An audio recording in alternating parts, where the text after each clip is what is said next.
So what I want to illustrate here is like literally using something like a drone shot. You know, like where now you can get such elaborate things from your phone, you can get them from your drone. You know, like where you don't necessarily have to have all these big tools. So I'm just going to show you like just a young video. You can just play it there for a sec.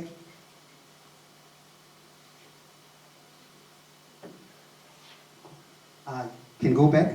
I think if it plays there for yeah. You see even this person, like you see, you're just taking your phone, like taking all these different kinds of videos, learning how to operate some of these devices, like you find it online, you know what I'm saying? As much as it's a picture, small videos, you're a content creator, you know, and there's so many different ways in which you can even monetize all these things, whether it's YouTube, whether it's Facebook, you can even start licensing your stuff to so many different broadcasters. Because, you can just pause it for a second. So what normally happens in TV, right, especially more in South Africa, is that the minute your show is commissioned, they take control of something that's called your IP, your intellectual property. So most content creators, we don't own our intellectual property. So what that means is that when it plays again, you don't get paid. That's why there are those issues with generations.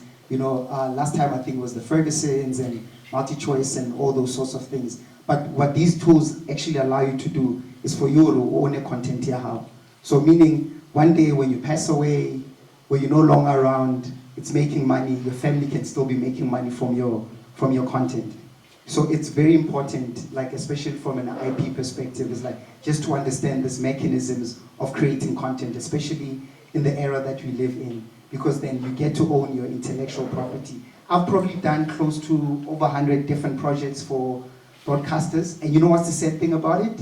I don't own that stuff, you know, because I started in a different era. So that's why I'm encouraging you guys, go out, create your own content, own it, learn how to monetize it, because once you do that, you're always getting a check. There's a show that we did for SABC, it was called Moments in Time. So it was literally one camera, you know, we interviewed guys like Oprah, Hot Sticks, you know, Kulichana, Proverb, Nkantla from Mafikizolo, you know, and the difference with the show, what we did is that we used our own resources, you know, our own camera, right, editor, then we did what you call licensing. We took it to different channels, so it went on, right now it's in Zimbabwe, it's in the South African Airways, it played on Kwese, on iFlix, it was on Showmax for some time, but the difference was that we owned the content. So every time it was playing on those different platforms, we were able to get like a check out of it. So even now, I don't necessarily have to be on set anymore while it's still making money, and they just deposit into your thing. But that's what I was saying, you guys live in such a beautiful era, like where it's so important for you guys to own your content, monetize it, make money out of it, leave something for your family. God forbid if anything happens to you.